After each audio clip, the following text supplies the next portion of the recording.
You don't want to wait for Dan? No. I don't think Dan is coming. Yeah. Woo. Ooh. Third Degree, the Third Degree Net Podcast. Third Degree, the Third Degree Net Podcast. Third Degree, the Third Degree Net Podcast. Third Degree, the Third Degree Net Podcast. Well, hello there, DFW Soccer Curious. Welcome to another episode of Third Degree, the podcast. Now, I don't mean to start off with bad news, but I do have bad news. We are going to have to do this episode without Dan Crooke. I'm not sure why. I'm sure it's very important. But I can report that he is still alive. So there you go. But we do have your hero, my hero, everybody's hero, editor, founder of thirddegree.net. And the original soccer influencer himself, Buzz Carrick. Come in from up there, Buzz. Hey, Peter, thanks for being here. No Dan, late notice, so we don't have a replacement. So you all are stuck listening to me blather on for an hour. Man, just you and me, old school, chit-chatting about the burn. School. Good Lord, this is going to be a good 29 time. seasons of this malarkey. Yes. 100. Or 31 if you consider that you and I both were around for 96. We just, Third Degree didn't exist, but we both were around the league, and I was working on it. Yeah, for sure. Up in Boston. All right, well, let's hop to it as it appeared that our football heroes, Young Football Club Dallas, had a rather unfortunate assignment at hand, which is having to host the league San Diego Football Club in town with Mikey Varas wanting to rub their faces in it once again. And let me just say this right off the bat, Buzz. This was a weird game, and it turns up all sorts of weird conversations and rabbit holes I don't think anybody really wants to get into because they're not all fun to talk about. But I do want to focus on the fact that, look, they just kind of ground out and weirded out another game, and they got a point against the team that you probably, didn't think they were going to get it against. So 3-3, Dallas, San Diego. Yeah, there's some grains of salt, which we'll get to in a minute. But for me, the big macro takeaway watching this game was how different or what a display this was of the different sort of ways you can play modern soccer. San Diego plays what for like 30 years of my adult life I would have considered like really good soccer. They just are talented all over the field and they play a good game. SC Dallas plays very modern soccer that uses very specific, advanced, new modern tactics in this game, which were an alteration of their usual sort of modern tactics that look terrible in a lot of ways. They look terrible in some stats. They look terrible sometimes in play. And yet it's the new modern way a lot of times. And it can be super effective as we saw in this game. So it really is like so much of my brain, like when I'm watching this game, my instincts are like, they're getting creamed. And then at the end of the game is 3-3. And you're like, well, I guess they weren't. It's just a weird game to watch. Yeah, I have so many thoughts about this. First off, this is a side comment that's related to this a little bit. I was going to bring this up later, but you've said something here that triggered it in me, so I'm going to bring it up here. And I've noticed this season on the Apple TV broadcasts. Is it just me, or are the play-by-play guys that they've hired, do you ever feel like you're listening to a coaching license class and not a description of a soccer game in terms of the advanced terminology they're constantly trying to throw out and the advanced way they're trying to explain the tactical development that's going on before you? And it's almost like if you don't know what triggers are and press this and all of that stuff is, I feel like I'm listening to a coaching class and not a good layman's understandable, enjoyable presentation of a soccer game. Well, certainly some of the guys that are former players are more apt to do that than are some guys that have from the older school. Man, stop it. Well, the thing is that like, if I actually like being in this business, I actually think it's okay. Because I think that it's important to assume your audience is knowledgeable. And I'll use two examples. Like if you watch the NFL, they'll be, think about Romo, like, oh, defense is in a cover 2. Here comes a split wide 40-30, right? And that's considered a really good trait. No, he's terrible at that job. Well, no, a lot of people really liked him when he first started out. But if you watch any color commentator, they don't go explain what a cover 2 is. They just talk about it.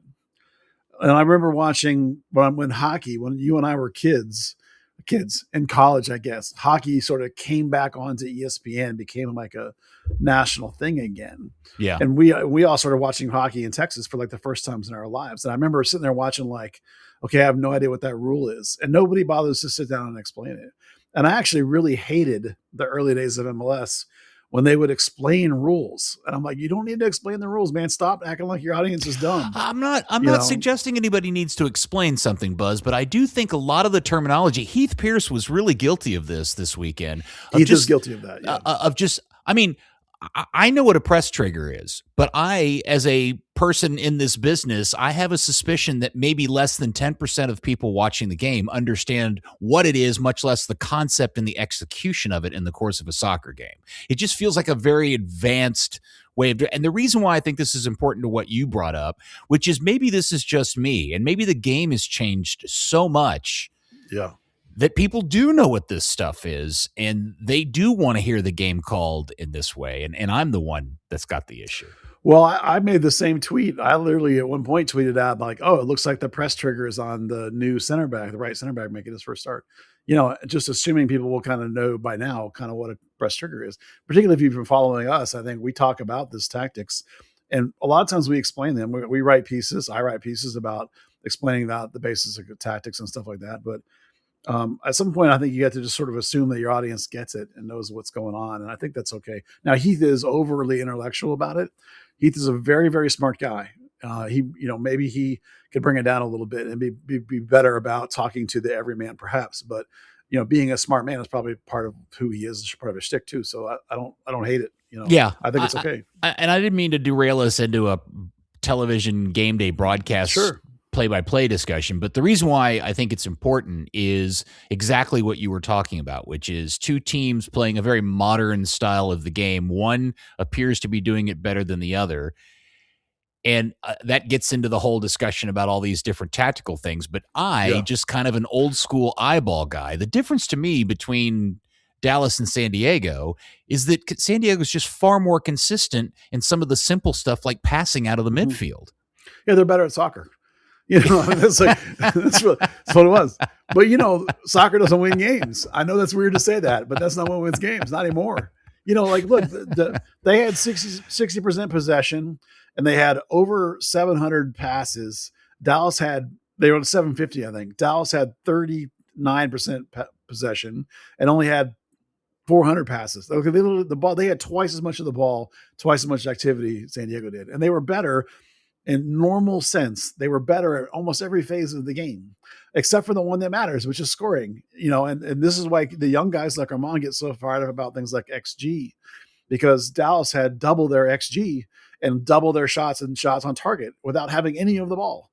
And that was partly because of the tactic that they changed and did, which they've never done before. And so we can talk about that in a minute. But yeah, just real quick on the XG. I think it's really important that people drill down into the XG of this game, because while the overall number was somewhat close, Dallas 2.7 to San Diego's just over 2, what you really want to look at is the open play XG, which is yes, exactly, because they had 2 penalty kicks. So Dallas's was 1.69. San Diego only wow, that's crazy. And I kind of felt like this is 0.46. That's pretty impressive. Well, the things to take away from that too is that, the importance of XG for me only works in a macro sense. And we use it in a context like this to say, how good were your opportunities you gave yourself? And so Dallas, even without the ball, gave themselves good opportunities. San Diego gave themselves less good opportunities, but the coach Quill after the game said, that they got a little lucky, or the Dallas put themselves in a hole with the PKs.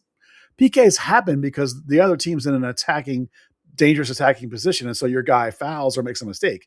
So like PKs don't happen in a vacuum, even if you don't disagree with the call. And both those calls were correct, by the way. They were not a bad call in those 2 PKs. So I hate the handball call, just as a general rule. Even if my team, yeah. Yeah, you can hate it conceptually, but it recognized the fact that it was the correct call given the current rules. I don't think there's any question that his hand was in a non-standard position. So it's like, granted, the handball rule sucks. It's, it has to be there, but it's current. There's never been a good execution of the handball rule, really, honestly. So it is what it is. But that's the thing about like, oh, they just had PKs. Well, I mean, PKs happen because your center forward's in the box about to score and your dude drags him down. Everything's relative, but nonetheless, it proves the greater point of the game, which is because of the high press that Dallas implemented that they've never done under Quill that I can recall. They recognized that guys were going to rotate, and San Diego was likely going to have a bunch of fresh faces in the back line. And Dallas even went into a new formation that they've not used under Quill, a 3-4-3, played it correctly with 2 10s, which is really important.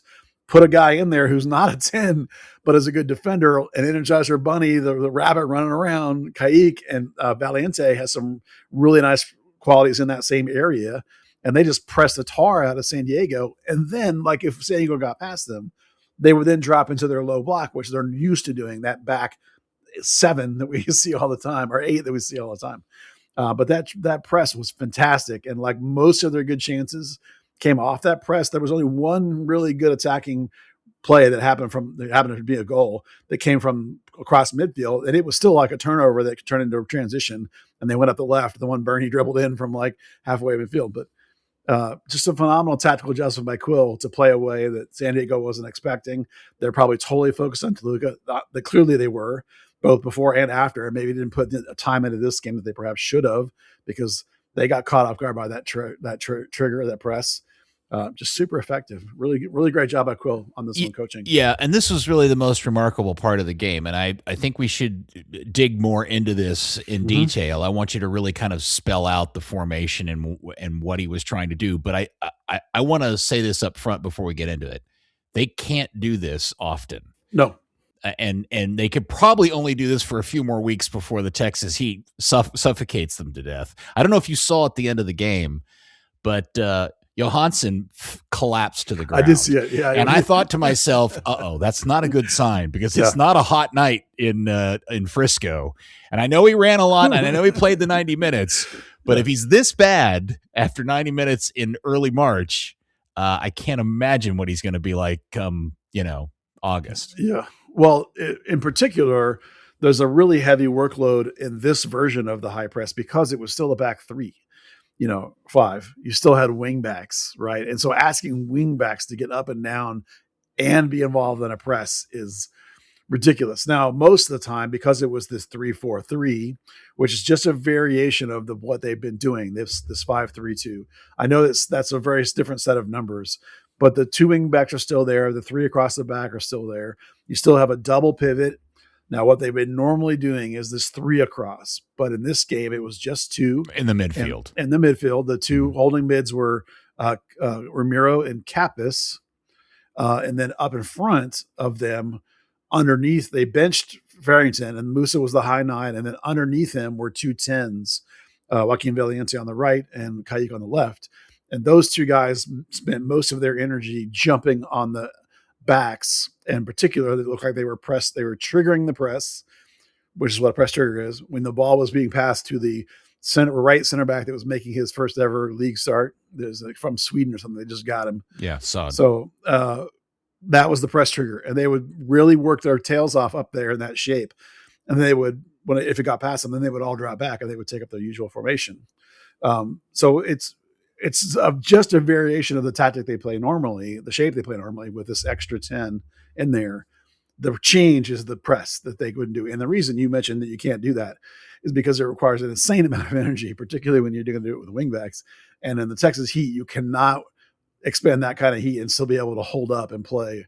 We've seen these Dallas teams break down all the time, even ones that play slow and don't expend energy like that. But, it's tough here, and you have to adapt your tactics to the heat, I believe, and every coach that's come here has tried to in one way or another. So it's a good tool to have. They won't be able to do it every time. So San Diego and Varis's insistence to play out of the back, especially in this game where they've got a bunch of new guys trying to do it, is very much a high wire act. And, more times than not, they get away with it. And they got away with it more times than not against Dallas. They just happened to get caught in a moment here or two that were all because of Dallas's pressing, which is impressive that they figured that out. It's just so hard to think that I hope people didn't watch this game going, we need more of this. Yeah. You know what I'm saying? Yeah. Because not every team needs this. You don't have to play everybody this way.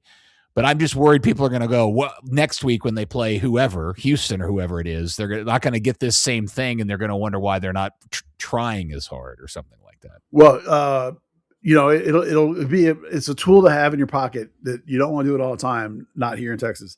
In part, you can do it when this is one of the caveats. San Diego rotated 6 players, and they had like 2 guys out of the back line making their first ever start in the league. Their keepers, their backup keeper, both wings are making their first ever starts in the pro game at all. They definitely had a lot of kids out there, a lot of young players out there, but then they tried to play their way. So, okay, applaud that. But the press only has to work like 1 or 2 times. It can fail like 98% of the time. It works twice, and all of a sudden you're scoring and you're winning. So it's like, it worked more than that because they didn't finish 100%. But it was one thing when we talk about the team all the time. They need to finish close. They need to get shots on target close to 50%. It was closer to that. I don't have it in front of me, but I know it was better, and that's why they ended up scoring more again against the backup keeper too. So there are some caveats in this game, but good adaptation. And they also had some triggers based on the way Dallas was playing too. They were clearly targeting Bernie Kamungo for one thing, because like when he and Johansson flips, like at the start of the game, they came out in the flip again with Bernie on the wrong side, and you could see the San Diego guys recognize that, and they flipped their wings because they clearly wanted some specific wing on Bernie. And then when right before halftime, I think it was, they switched the wings back, Johansson and Bernie again, and those 2 wings immediately flopped so that the same guy was going at Bernie. And so they clearly went at him specifically, but, so they had some tactical ideas in mind about Dallas's weakness, which is playing on the back as well, and the defenders they have back there. So, it's not a formation or a tactic you can use all the time, but it's good to have in the back of your pocket, because eventually you'll play teams that are too good at passing that they'll just pass it right around you, and then you're in trouble. You'll be caught. So it's such a weird game because of the style Dallas played, the fact that he drops Farrington and pushes Kacik up top, and Kacik and Valiente just running around like 2 crazy people constantly. The whole thing felt very, very chaotic, and the game was wild in the fact that suddenly Dallas found themselves down by 2 goals, one on a crummy PK and the other one by a clumsy challenge on Johansson, and the whole thing just felt very strange. And then suddenly Dallas is back in it at 2-1, and we get to half. The whole thing is just a weird game. But what I'm trying to sort out in my head is how much do we want to feel good about the fact that Dallas faced off against San Diego and got this result, but also don't we need to recognize the fact, as you've mentioned before, San Diego was coming off a midweek tournament game, and they sat 6 of their best players, including their goalkeeper and Dreyer and everything. And so are we going to be glad or pleased about the fact that Dallas's best team scratched it against a B team from San Diego? I don't know. Well, is that wrong? No. Is that wrong way to say it? Is that unfair? No. Somebody commented to me that like they watched the Toluca game, which was San Diego played, and they said that was one of the best MLS teams they've ever seen, watching San Diego play. And then they were watching them play FC Dallas and said that's not the same team. So you have to understand that. You have to understand that San Diego is one of the elite 4 or 5 teams, maybe even the most elite team in the league right this minute, playing the best soccer. Dallas is better than last year. I think they're a mid-table team, but that doesn't mean they can hang with these. They've been playing some of the real elites of the league. And so the takeaways that are positive is they're in these games, rotating or not, because LA rotated a little bit too. They're playing these really, really good teams, and they're not shying away from it. And I think you have to give some credit for, even though you recognize you're not getting the very best version of these teams, you have to admire, I think, Quill's instilled this never quit mentality. Like they were down 3-1 in the 50th minute. That game should have been over. Yeah. San Diego, playing more experienced players, would have just walked that game out and nothing would have happened for Dallas. But Dallas was playing, San Diego had young guys. They're making mistakes. Dallas is taking advantage of those mistakes. Okay, they're not quitting. They're fighting. They're celebrating when they're scoring goals. The team camaraderie is good. So like if you're talking about this team getting better and you enjoying a better season than last year, there's some nice signs there. I think you can be positive about tactical adaptations that are working, effort, not quitting, guys fighting for each other, opportunism. Petar Musa is designed for this kind of chaos game. He's really good at taking advantage of chaos in the box and loose balls and bouncing things and guys getting drawn out of position, which Bernie is certainly capable of helping with. So like there's some good stuff in there to enjoy. You can enjoy the fact that the greatest striker this club's ever had is here now, and you get to watch him play. Even Quill said, we thought it was quite funny that this is the greatest 9 he's ever coached. I said, yeah, you've coached in the USL. Of course he is. But we should remind everybody that he did coach. Yeah, he did coach. Sorry. We should remind everybody he did coach Ricardo Pepi when Pepi was 17. That's a little different. So yeah, no shit, coach. It's the best U9 you've ever had. You think? Yeah. Yeah, there's some dude in Miami going, this Messi guy is the best I've ever coached. Yeah. But nonetheless, recognize that Musa is indeed the best 9 this club's ever had. No offense to Jason Kreis, Ariel Graziani, or whatever. This guy is better. Jason Kreis is the GOAT because of his longevity and franchise importance. That's different. This is the best 9 they've ever had, and you should enjoy it while it lasts. Because if he's playing like this, he's not going to finish the season here in Dallas. Okay. Just resign yourself to that. All right, I'm gonna open this can of worms, Pandora box, whatever, and I want everybody to understand that's listening to this on the onset. I'm not doing this to inherently just be negative Nelly. I don't even necessarily know if I believe all of this stuff, but I do think it's an interesting conversation, which is when you watch the performance of Dallas the other day, it is a roster filled with a bunch of guys who are just wildly inconsistent. Bernie, Kacik, Valiente, Delgado, the Benjamin kid, even Johansson to a certain degree, who I'm going to give a little bit of a break to because I think he's still trying to figure it out. I do think he is a quality player. That Dietzen dude, who did, by the way, put in a really sweet cross that Farrington should have finished. Yep. You see, right? So, and there's this one thing on top of all of this, which is Petar Musa, who I agree is the best 9 this club has ever had, and I can't believe I'm saying that because there's some other people that this club has had that I love dearly, but he clearly is a step above these guys, and it's really hard to envision a fall where he's still playing for this team, and I know, and nobody would fault the Hunt brothers for selling him for an absolute Sam's Club truck-sized pile of money, because that's exactly what their business is. But at the end of the day, if they don't have Musa, they're going to really struggle in the second half of the season. And then the other part of the problem is they don't really have the proper support currently for Musa.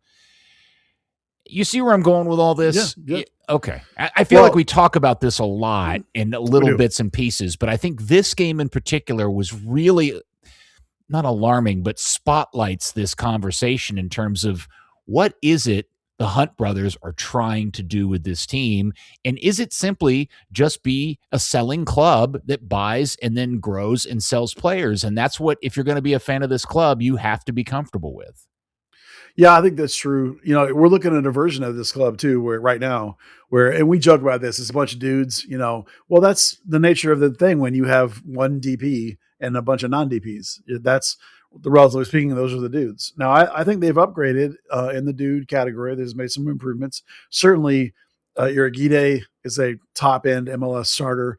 Tristan Kappas looks terrific. Like he should be an MLS starter, I think, at this point. Shaq Moore's done quite well as a center back, I must admit. I like you. I think Johansson's got some nice things. But then that's the thing is like some of those pieces that you're kind of counting on are new, like Johansson and Joaquin Valiente, who clearly is here to try and see if he could be a budget 10 for you, not to spend a DP on it. Those guys are still trying to figure it out. Bernie is not coming out of the game because of the things like at the end of the game. Like the whole first half of the game is awful, but the end of the game, he gets the helps. He's a big part of the goal that gets you the tie. So that Bernie's not coming out.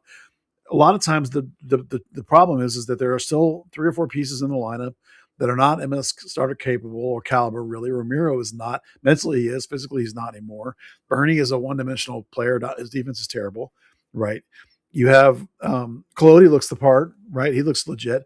But then Farrington, when he's in there, yeah, but he wasn't in there. So you had Kacik. That's the thing, is like the U22 initiative guys are not paying off yet.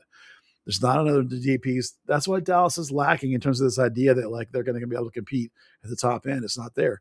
But given this is what they have, it's entertaining sometimes. But you're right. If they lose Petar Musa and then Logan Farrington is the guy at 9, and you're trying to piece together a tactic that maybe that's what this shape would end up looking like, would be this 3-4-3 again, because you don't have a second 9 to play with Farrington to keep the 3-5-2 on the field. So again, Quill quite clearly up front, we had to pile up points before the World Cup.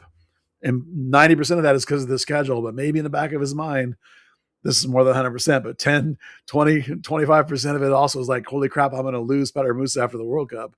I better have all my points before that happens. Yeah.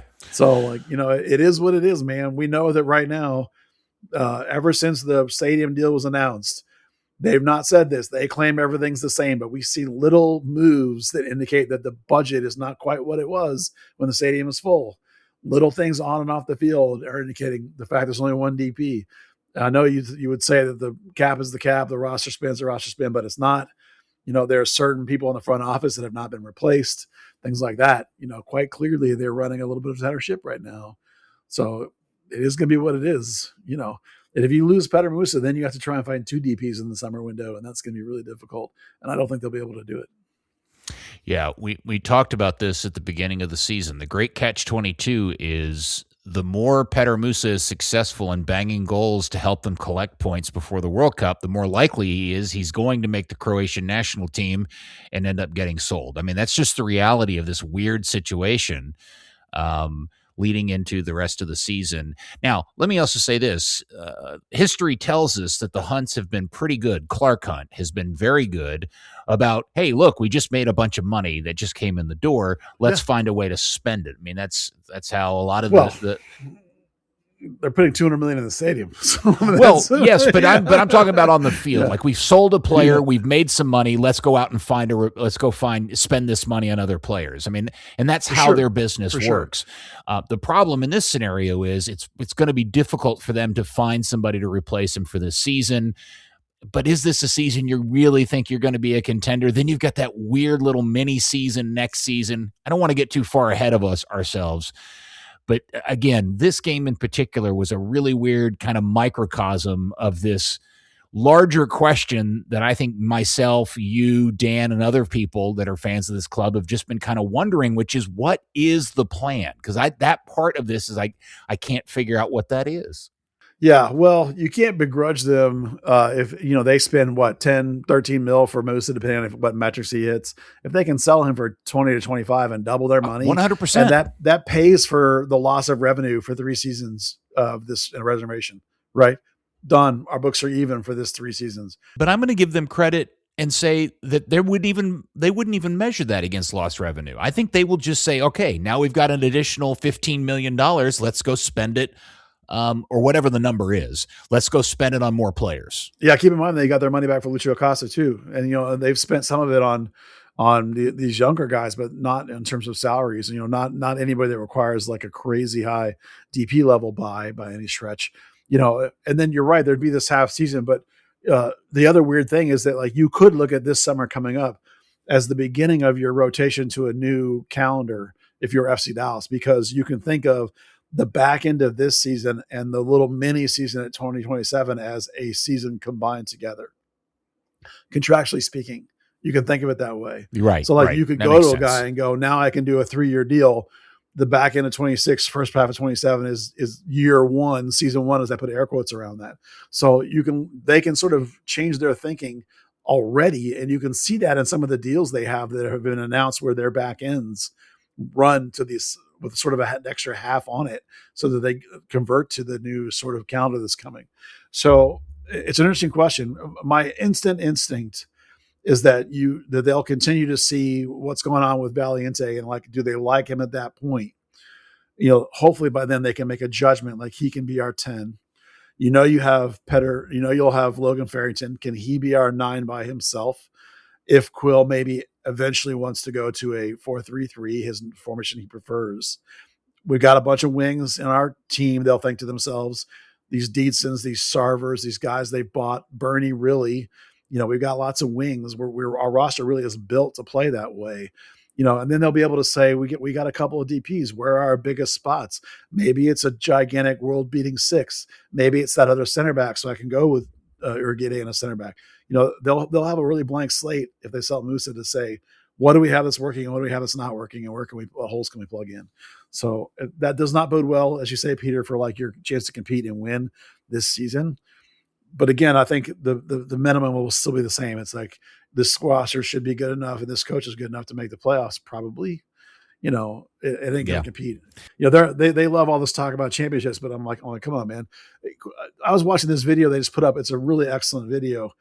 And Quill does a lot of talking about how he doesn't care about the DP model or whatever. He cares about the good player model. I get the that, dog Eric, model. but you have to understand how roster building works. Yeah, you have to understand how roster building works. And we on the outside that are analyzing your team care about how you're spending money, and to try and fill these roles, and this idea that like, if you're not here to compete every day, get better, we're competing for championships. Man, just look at your roster. No, you're not. It's like you're running like a 15 deep roster right now. The bottom 15 on your roster are not usable. Maybe in a couple of years they will be. They'll be great, but right now they're really not. So he's running a shallow roster, and the season's going to get hot. It's going to have a nice break in the middle where you can get everybody refreshed. And depending on how serious you take League Cups, maybe even longer than not. But it's going to be a really, really weird year. And so in a lot of ways, when I watch these games, I'm like, I think to myself, I love how this team competes and doesn't quit. I love that Quill will throw stuff against the wall and try it. I love that. It makes for entertaining soccer. It makes for for me, an entertaining game to watch, even without the possession, even without like some of the beautiful game type stuff. But, I would get why some people wouldn't enjoy it, but I really do enjoy it. I think it's going to be a fun season in that sense of like, man, what are they going to do? It's like, is XYZ going to happen? What's the break going to do? How's the stadium going to look? It's going to be, that part's going to be fun, I think. Okay. I kind of got us off track because I wanted to dig in a little bit more about the game itself. So talk a little bit about some of Quill's decisions in the substitutions and some of what appeared to be kind of weird decisions he made. I'm sorry, did he put Deedson in as a center mid at one point in this game? It's kind of what he ended up playing because that's really all he has, like in the shape that they were using. There's no wings, and the wing back, Deedson didn't come in at wing back. So he came in at like one of those, that box 4 in the middle. And he ended up playing, I think he was in where the whole Valiente was in, except that he didn't really know what to do. So he was kind of weirded out about it and kept trying to kind of go wide or kept trying to come underneath. But yeah, he was definitely in that shape at the end of the game. He was definitely on one of those in center. And that gets us back to the idea of, we've talked about this before. There's not a lot on the bench right now necessarily. Like he had Farrington, but so he brought Farrington in one of those 10 spots, which is fine. And then he had Deedson come in, and Delgado come in. And like, so the midfield kind of got a little jank, like Kacik, I think, dropped back at that point. So it got a little out of whack, and it was sort of hard to track exactly who was playing what, where.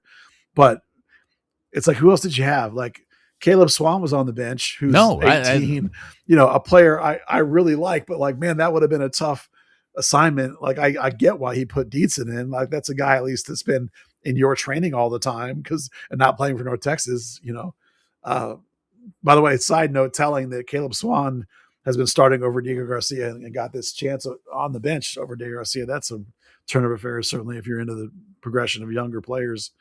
And really, I guess it just sort of got a little sloppy at the end. I don't know that I would have necessarily looked at any of the subs and thought, oh, great, that's going to really help. Some of the time we've talked about that each week where you're like, why did that sub happen? I'm like, man, sometimes it's just because the guy's fresh, and if you're trying to fight and battle and high press, at that point, it's like, whose legs that I have left that can run and chase, I think that's all it was. Yeah, and I do think there's something good if you're trying to find bright spots. When San Diego is now subbing on their badass starters, Quill is left having to sub in Dietzen and Delgado and Benjamin and, all these other spares, and they still manage to fight back and tie the game. And I don't think Quill's the issue here. I think Quill is a perfectly good. He's got these guys playing hard and all that stuff, and in a weird way, entertaining way. So I guess that's really the thing that I want to make sure we say is that there is a lot of really good things that came out of it. There's just this larger macro thing dangling over the whole thing that I think this game really put a spotlight on. Well, when they held up the card for Benjamin to come in and it was for Biaga, I was like, wait, what? Yeah. Oh, that's right. Yeah. He went back to, went to a back four. By the way, interesting, and maybe there's a little knock or something, but interesting that Ibiaga came out and Norris stayed in. Because I think Norris played really well. We should definitely talk about Nolan. I was going to ask you. I thought Nolan played a really solid game. I thought the own goal was unfortunate. I thought it was unfortunate he didn't get the goal, the header, because I thought his header finish was really, really nice. I thought he stepped up strong. I think he had some foul calls go against him unfairly, and I thought he was really solid. Yeah, the thing is like he's 20. He hasn't started a lot, so he's not perfect. He's not flawless. He made some mistakes, but there's some really bright spot. His game reading is terrific. His coverage for Bernie on the outside is really good. His passing is just so amazing. Good. It's such an elevation. Like, yes, I'm very happy to live with the flaws in his game for the fact that he's young and inexperienced, just to get him experienced and play him more. Like I think that when Uragide comes back, I would love to see Nolan stay on the field because I think, yes, he might make more mistakes than Ibiaga in terms of team concept defense, but his passing on the back relieves so much pressure and helps them so much in terms of and covering for Bernie and helping Bernie get out and people checking back. Like he can relieve these passes, plays these long switches to Monster Johansson. I just thought it was a really, really nice first step, of more playing time, we hope. And to be fair to Ibiaga, not a bad game by Ibiaga, but Ibiaga is Ibiaga. He is what he is. Nolan still has upside that we need to see developed and that played into. And that's what I want to see happen, particularly the passing. The other thing that I think is low key gone undiscussed. We mentioned this a little bit earlier in relation to the San Diego game, but I also meant to mention this at the same time. Do you realize that over the course of these 4 MLS games, Dallas has yet to allow any, and this includes Toronto, your mileage may vary, but Nashville, LAFC, and San Diego, all 4 of those teams played Dallas and put out less than 1 XG of open play XG. Yeah, and those are 3 teams, all 3 in the top 3 of their conference. Right? Yeah. I mean, that's the thing is and Toronto's 8th. They're better. So, yes, we talk a lot about, and you can see it clearly see from these games, FC Dallas is not at the level of those teams yet, but they're in the games and they're fighting. And so that's a real positive because that means to me that they're at least mid-table and maybe a little bit better. They're not at that level yet, but they're clearly improved. And it's just nice to see them competing and making life difficult for these really, really good teams, all of whom probably are looking past them a little bit, to be fair, but that doesn't, you play who you play. Who they put out there is who you play. So good job by Dallas, I think. And I think the first 4 games show that they have a good chance to be a decent team this year. Yeah. The problem is that the first half of the season, they need a lot of points and they're not getting them. And I don't know that the schedule is going to get a whole lot easier necessarily. They get sort of a break with Houston coming up, but then after that, it gets kind of tough again. So it's not going to be easy, but I love the fact that they don't quit. That's awesome. All right. So here they sit. They're in 9th place. They've got 5 points. They've only lost 1 game this season. They've kind of made it through a really, what we thought initially at the beginning of the season, a rough schedule. run of teams has not been a disaster, and I think that's a check. That's a win, right? So next up, Houston comes to town, the Texas Derby. I immediately am annoyed because I'm just going to assume this is going to be one of those weirdo MLS kit assignments where they're both going to be forced to wear their away kits, which mean Nope. What's the assignment? Both in primary. So they're going to allow them to wear both primaries. Okay. Do you realize that Dallas has not worn their primary red kit in a Texas Derby at home since 2022? Yeah, but they're going to this time. They get the full red and blue thing, and then Houston will be in the orange top, white shorts. Look, interesting. Primary. Well, that's good. I'm glad to hear that. I was really worried we were going to have to suffer through another home game of that awful kit. Yeah. Believe me, I think you're going to get more of the white kit over the next stretch because they have, after they have Houston here, then they go on the road to DC, as you mentioned, but then they have 3 straight home games again, with the chance to make a little points because you got St. Louis, LA, and Minnesota, who are not the lead of the league. Good teams, but not the lead of the league. So yeah, you do realize it's not a white kit. It's a dirty dishwater. I know kit. It's white, whatever. It's whitish. It's not red and blue. It's white. I hate it, and I hate it even more that they call it the Inferno kit. Yeah, it hurts. It's like double punch. Yeah.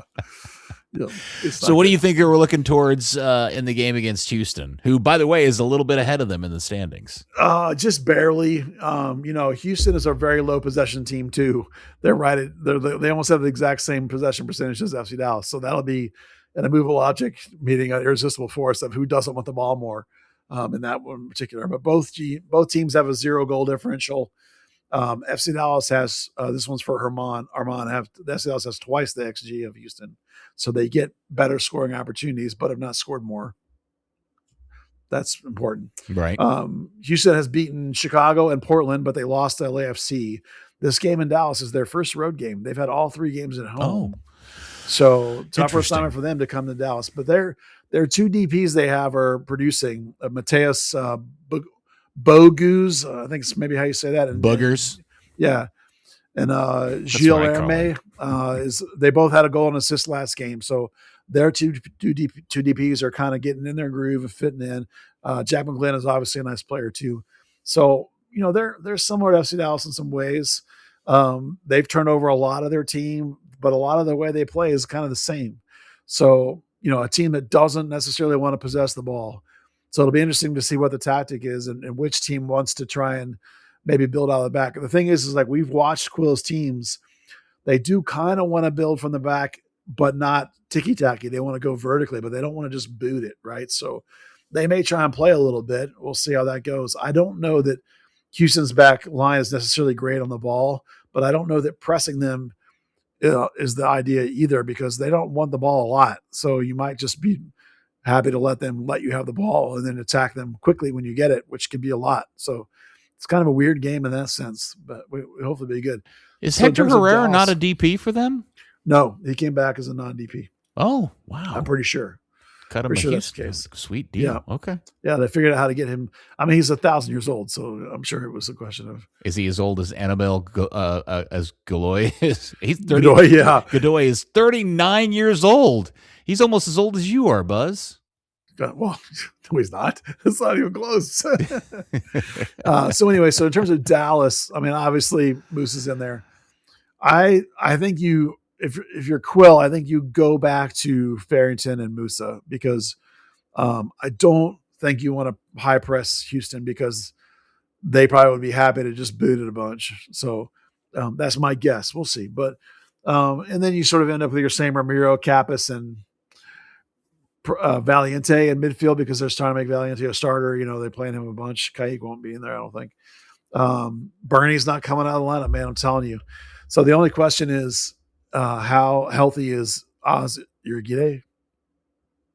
I don't know the answer to that. He was just questionable, but they listed him as lower leg, but then the pregame podcast outed it as a groin. So you know how groins are, man. Those are super dangerous to like, if you have, any risk at all, you could really pop it and be bad hurt if you are in any kind of trouble. It's supposed to be warm, which will benefit Irigide if they do decide to play him. Mm-hmm. So if he's in, obviously, Ibeagha could go back to left center back. I would really like to see Norris get that chance, but that really is, for me, the only spot that's a question is Ibeagha versus Norris if Irigide can go.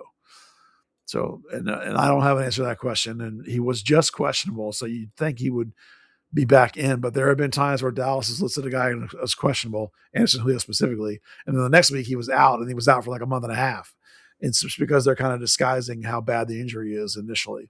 So we don't know how bad Irigide's injury is, and we will find out this weekend. Because Dallas is very, very secretive about injuries these days. A run without little Pogba would be rough. That would be trouble. And just as an example, I've been trying for a month and a half to get them to tell me something about Giovanni Jesus and his health situation, and I cannot get them to give me anything. I've heard he's quote unquote in training, but not all of it. So, he's not even showing up on rosters. I have no idea where he is as a player. Enzo Newman he's played twice now for North Texas, but he's not close to being ready for FC Dallas. So really, Johansson's playing without a backup. The guys on the left behind Bernie, be it Deedson or be it Ricky Lewis, or Tocado just got a red card for North Texas. We'll talk about that later. So there's some, injuries around here are weird these days. They won't talk about them. So I really hope he's not out long. But I assume the Giovanni Jesus situation is that feels very Paxton Pomacali. Like they're just trying not to tell everybody the obvious that he's done it again, or it's bad, or he didn't recover the way they thought. And here's the crazy part: even if he's healthy, it's been 2 full seasons. I mean, what could you possibly expect out of the guy? I don't know. But you remember Zanata said he was playing like gangbusters. Okay. Yeah. Do you believe anything Zanata says about this stuff? No.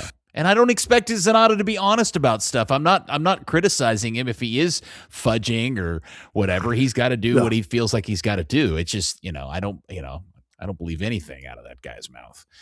So at least when it comes to this stuff. All right. Not like good. that. Yeah. All right. Good talk. Good talk. Let's go back to the list here. Next on the list, let's see. North Texas had a game at Austin. Yeah, apparently the wind was incredibly bad. I didn't even bother to watch the highlights because I actually talked to a couple people about it. They said it wasn't soccer. It was like a 30-mile-an-hour wind. Yeah, that was bad weather. And Trinity, Austin got their first win of the year because poor Josh Tarcado got a second yellow in the first half and got so Dallas, North Texas, played down a man for 70 minutes or so. So that in the wind, it wasn't good. They didn't have Caleb Swan, as mentioned, because Caleb was with the first team, so that hurt him a bit. It just wasn't a good situation with the wind. And by all reports, Slade Starnes played really well and is doing a great job as their captain in the middle of their back line. So I can't wait to see how that kid develops over the first half of the season. Maybe we'll see him before the end. Is Diego Garcia playing for North Texas? He started for North Texas this game because Swan wasn't there, but last game he did not start. Swan started over him. So I think Diego's in a spot where he needs a loan to a USL Championship team to find his legs, find his way. I still think he's very talented. I just think Swan's maybe has more game because Swan's a little bit younger and is basically past him already. So, some of the Simmons, the big, huge draft pick they had, has been really looking the part in the sense of like there's a lot of potential there. A little raw still, but there's a lot to like in terms of like his ability to be really something interesting in the future.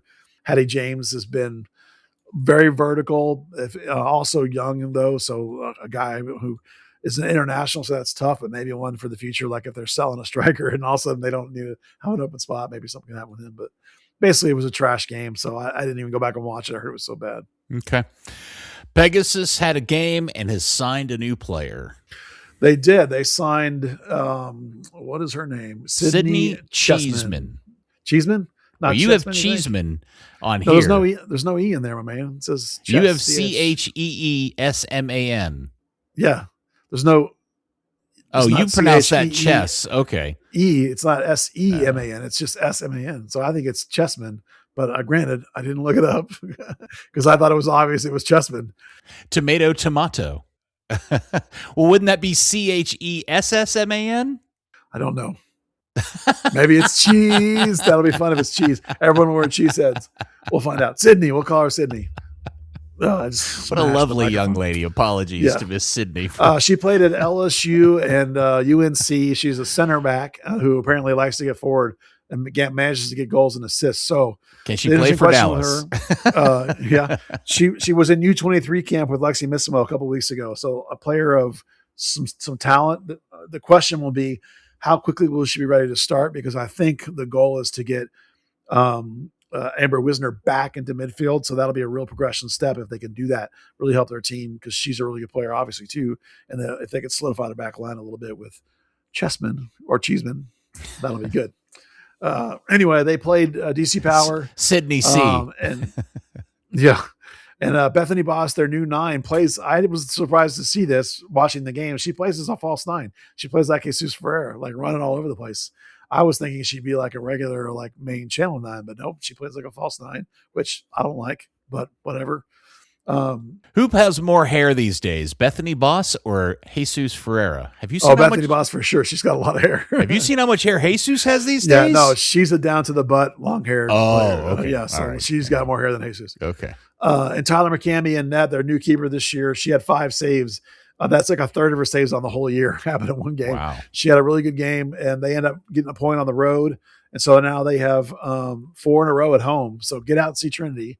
They're going to play this next Wednesday, which is 2 days from when we're recording. It'll be the day after the podcast comes out. Play Lexington SC, who's 2 points ahead of them in standing. So it's a big 6-point game, big swinger if they can pull it off at home. They just played them last week and won on the road against Lexington. So that's be a revenge game for Lexington too. So anyway, good. That should be a really good game on Wednesday. And I think it's also like dog night. So you can bring your dog out to the game if you'd like. Dog night. Which is cool. You should bring your dog. I know you're going to go with your corgis, Peter. Corgi. Oh, just one? Just one. Sorry, man. And the one that's left is just as old, and I don't think she has any interest in going down to the park. I'm going to go stay park. She was just telling me how much she wanted a corny dog. Yeah. All right, we'll go Pegasus, go. We don't really have anything else. Our USL teams have all been very quiet of late. I will say, related to that, have you read the article that was in The Guardian the other day, kind of discussing USL and their plans and everything? I tweeted it out. Yeah, I skimmed it. You skipped it? Skimmed it. You skimmed it. It's a really, really good discussion about how USL operates and some of the realities of what they're trying to do and how it differentiates and says a lot of the things that we've been saying on this podcast. But if you haven't read it, maybe Buzz can retweet it or something. It's a really, really solid. It's one of the better kind of primers about the current state of USL and what they're trying to do and what it kind of looks like going forward. And I encourage everybody to read it. It's really, really good. Yeah, in a way, that's why I skimmed it, was because I would start to read a section and I go, oh, I know this part. And then I would skip ahead. I would read, oh, that part's good. Let me read that, So, and by the way, Peter, your tweet thread about the AT&T Stadium and the World Cup grass is phenomenal. I had to delete it. It's a long story. I can put it, there's a version of it I can put back up. The long and short of it, which I can talk about, is that 2 days ago, the installation company that is putting the field in at AT&T Stadium tweeted 4 photos of what's currently going on inside with the construction of the field. And they were remarkable photos because they finally started to answer a lot of the questions that we had about how they were going to do this. And what we found out was I'm still mystified by this. I don't know how they got that much pea gravel inside Texas Stadium. And I let me just put it this way to everybody listening. The surface area of the concrete floor of AT&T Stadium is 92,000 square feet. They have put at least 2, if not 3 feet of pea gravel on top of that. Yeah. Lots of trucks, I guess. Now, I don't know what that is in cubic footage, but it's a lot of effing dirt and a lot of effort. And now that they've got that done by covering up the ground suites, they walled off the ground suites, they filled the cavities of the ground suites with these really cool styrofoam blocks to help level that out to the concrete level. And they've done all this in bringing in this just insane amount of dirt.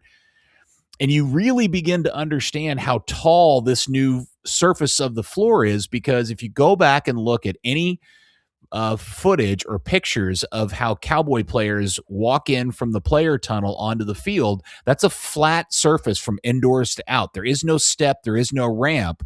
Well, now it's a set of stairs that players are going to have to climb. It's 5 steps, which is probably about 35 inches up in the air, and they still have yet to put the permavoid, which is the blocking system with all the plumbing and everything, and then the sand, and then the grass on top of that. So I think by the time all of this is done, from where the concrete sits as the base of AT&T Stadium to where the surface of the field will be for the World Cup, could be as close as 4 feet in the air. That's amazing. Deep of all that stuff. And they consider when they brought all that gravel in, Peter, they were doing it while they were getting ready for the Arlington Grand Prix IRL race going on. This is a monster setup. Yeah. I mean, when they said they were doing $350 million worth of renovations to the stadium for the World Cup, I was like, what in the world is that going to? And now I think I know what it is. It's going to that field. I know they were doing a bunch of upgrades to the screen too, and the in-house entertainment, because I've been involved with those guys. So I know a lot of they need to swap that giant stupid box out for one of those circle ribbon boards like in Atlanta and at SoFi, because when I got to see that one at SoFi, it is such a better user experience than that box, which is just a eyeball magnet. Yeah, that would be crazy expensive. Maybe that's for the second generation of AT&T. When they renovate the whole thing. The whole thing. So thanks. Sorry. Hopefully I'll get to repost that. The reason why I got pulled was because the pictures that the installation company posted, FIFA found out and made them pull the photos because they're not supposed to be posting the photos. I blame you, Peter. It's my fault. 100%. 100%. It feels like when we had the renovation of Farrington Field photos. They were like, which reminds me like of Rogandino. How do you mispronounce Farrington? They call him Farrington. And I was like, dude, it's Farrington. Everyone knows that. Maybe because we have a Farrington Field, we know that. But it's like, and I wanted to yell at him for mispronouncing Petar, and then Quill calls him Petar also. So like, that's where they get that. It's Quill calls him Petar. I heard Petar, and I'm like, where does Petar? Is Petar really Quill? It's how Quill says it. No. When I heard them on the broadcast say Petar, I thought, wait a second. Have I been saying it wrong all this time? Because, I'll do that occasionally. Every once in a while, I'll mispronounce a name, Buzz. I don't know if you know this about me. I've noticed. Yeah. Occasionally, it's nothing serious. But that's the thing is that FC Dallas has the clips of the guy saying it now. He does not say Petar. Petar doesn't. I don't know, man. It's they just still say Kacik. It's always like, come on, man, come on. Anyway, by the way, just as a note for all you curious out there, there are actually 10 days left in the first window of the season. It closes March 26th, which is, as of recording this, is 10 days away. They might as well just go ahead and close it. They're not bringing anybody else in. I know, but then I know. I'm just saying, theoretically, it's open. So, and then the next one opens July 13th. All right. Before we go, I know Dan's not here, so pour one out for Dan because we are going to talk real quickly kit talk. Today is the day they introduced officially the worst kept secret in the world, the U.S. men's national team, actually U.S. Soccer Federation kits. Buzz, would you like to give both the new primary called the Stripes, which is the red and white, and the secondary called Stars, a letter grade? Yeah, the Stripes is an A because they did something that FC Dallas did not, which is to use the blue to give it some variance. The blue collar, the blue trim, and then the blue shorts makes it work. Like if it's just red and white candy cane, it doesn't work. So they're blue numbers. It looks phenomenal. I love that kit. The blue secondary is a C for me because I don't like the amount of stars. They're too busy. They're too strong. Like I would have, like if you could have given me just what was basically from far away a Navy kit with maybe like a sublimated stars, I would have bought into that. But like the pictures I've seen, the stars are clearly silvery or reflective-y. And I think from far away, it's going to make the kit look like a washed out gray color and not like a navy color. So that's my take on the two kits. Okay. Let me start with the secondary kit first. A couple of things. One, I've been told by a few people that have seen it in person. It's way more navy blue in person than it appears to be, not as charcoaly gray. Good. I would also tell you to go to the soccer website, the U.S. soccer website, and look at the replica versus the match shirt. They are clearly different. The game match shirt is far more what you're looking for, which is the stars are very hard to see, and especially when you get more than a few feet away from it. I think I actually tweeted that photo out, Buzz, or I may have put it in the in the Discord. It is remarkable how different those two shirts are, because you can clearly see the stars in the replica shirt. You can barely see them, and this is from the U.S. Soccer Federation website, side by side in the store. It's crazy. And so maybe that's to look forward to. Yeah. I also give it a C. It's just too dark of a kit for me. Maybe that's the key. Yeah, I just think it's too dark of a kit. I just wish it was a more proper blue. The stripes kit for me, I gave it an A-. I'm still not sure I'm 100% sold on the wavy stripes. I want to see that in action. The crazy part of this is that if you go to the stripes section of the U.S. Soccer store, there are 32 variations of this shirt for sale, between men, women, youth, infants, and then there is 2 versions of both the replica and 2 versions of the authentic, one with and without the number cut out on the front. Yep. It's the most confusing thing I've ever seen. I don't know why. Because I don't know why Nike chose to sell a version of the shirt where it's all the stripes on the front, yet kept the blank panel in the back. Well, my guess is that, if you didn't have the blank panel, you wouldn't feel like it was an actual jersey, whereas the hole on the front is really just about, where you can stick a number or not. And if you're getting the replica, you're probably not getting customized numbers on it. So, but you also, like, if you didn't have the back panel, you'd think, oh, it's completely different. It's not the same as the one the players are wearing. That's my sort of guess on it. Yeah, maybe. It's kind of wishy-washy, but, it's very confusing.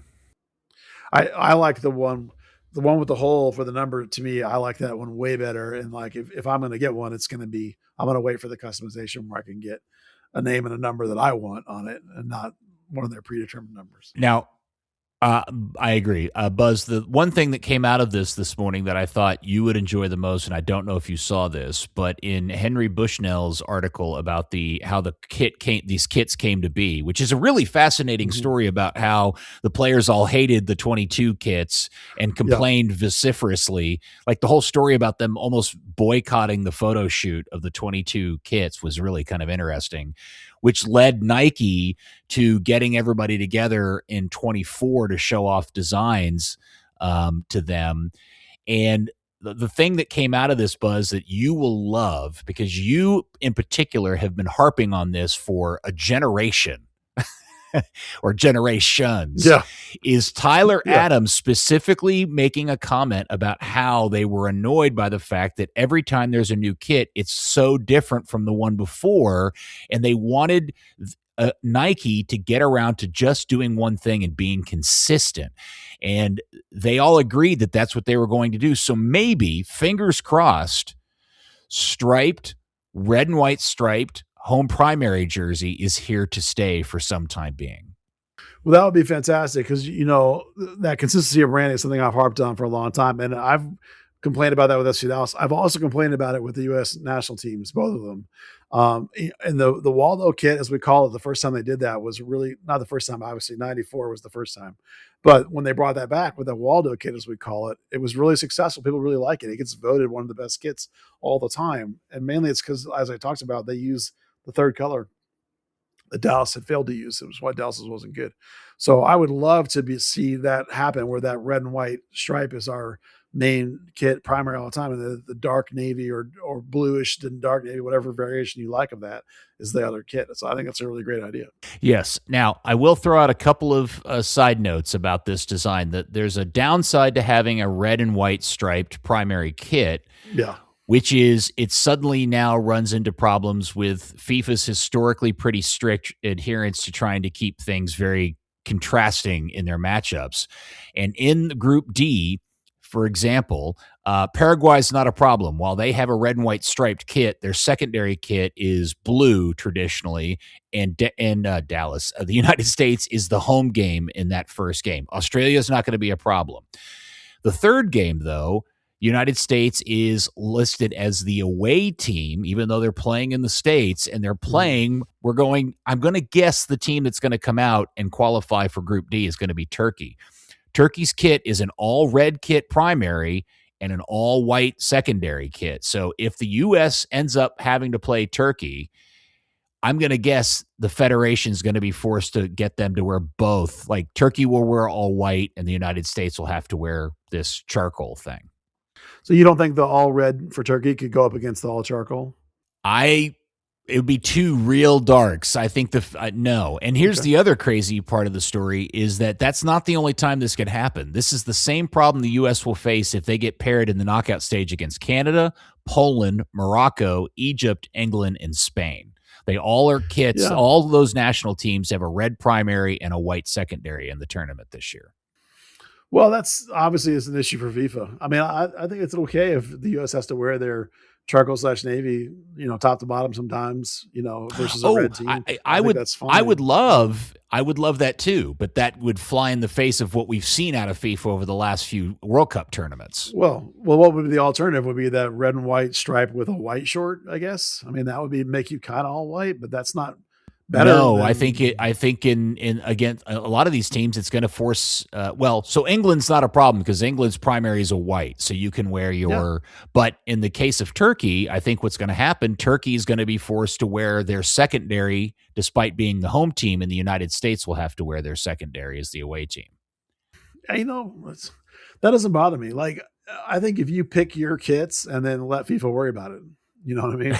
Like, I think it's okay. It's like Argentina should be their, vertical light blue and white, and then the dark blue shorts or black shorts, depending on which version of it they're wearing.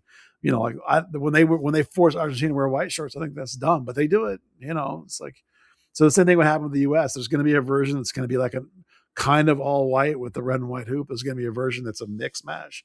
There's going to be an all navy, obviously. Yeah, I am curious if Nike will supply them white shorts, because what they could do is wear, against some of these teams, the red and white stripes with white shorts, because now it becomes a really vastly light colored kit, because the socks are white, the shorts are white, the back panel's white, the only red is on the front. Think about Croatia and what they do with their red and white checks, or who's the country that looks like Atletico Madrid? Is that Panama? Paraguay. Paraguay, the red and white with the blue. I mean, there are other countries that have mismatched kits, and that's Paraguay's secondary kit is blue, though. No, I know, but there are times where there are teams that have. Eventually you're going to run into problems. Eventually there's going to be some teams that are not going to line up, and then people will have to make some decisions. I don't think you should do something weird or sacrifice your brand because FIFA wants you to do whatever. Well, that's FIFA's problem. Wear what you want to wear your thing, and then make them change. Yeah. Just makes you wonder how often they'll end up getting to wear the striped kit versus the star kit. Yeah, we don't. This bothers me about all those World Cup teams is because a lot of the times we don't see teams get to wear their more traditional sort of look. That they've relaxed that stance because they've allowed more they've allowed more matched shorts. They care more about the socks and the jersey, and the shorts are kind of ambivalent about. We've seen like navy blue versus navy blue shorts before. That's not really a big a deal. I don't think so. It just depends. They were really tight for a while. There was like World Cup or two back. They were super stringent on the all light versus all dark. They've eased that up a little bit, just like MLS has. People have realized that people want to see these classic combination kits. They don't want to see these hybrid kits, Very good. Okay. Sorry, Dan. Kit Talk without you, but I know it's good stuff though. I love good Kit Talk. All right. Well, that's it. You got anything else you want to get into? There's a kid named Luke Martley who plays for the South Academy. They got called up to the Ghana U17 team. That's a bit of an unusual call. So wow. Congrats to him. That's a trip. Kind of cool. Yeah. I mean, literally a trip. Yeah. He was like, they're not real good about putting out like what the roster was for or where he went, but I'm pretty sure he went to Africa somewhere and played in a couple of games. But he had a couple of people posting on Instagram some pics of him in his Ghana uniform, and he looked really excited about it. So he's born here, but you know how it is. Guys have their ancestry and they go play for their native team. Yeah. So that's cool for him. Shout out to Luke Martley. Good stuff. All right. Well, thank you very much. Dan, I assume we'll be back next week. We'll get to recap the big Texas Derby game. Hopefully Dallas will have collected a win. Well, that's if we have a podcast. Oh, no. I have, I have my first big work thing since I got up here. So it's in danger, but we'll see. I'm hoping to work it out. Stay tuned. We'll let everybody know. All right. We'll figure it out. Very good. All right. Well, thank you, buddy. Yeah. Thank you for being here. Good talking to you. Poo-poo Dan. Doo-doo Dan. And thank you, DFW Soccer Curious. We will speak to you sometime in the future on another episode, another episode of Third Degree, the podcast. Dookie Dan. Third Degree, the Third Degree Net Podcast. Third Degree, the Third Degree Net Podcast. Third Degree, the Third Degree Net Podcast. Third Degree, the Third Degree Net Podcast.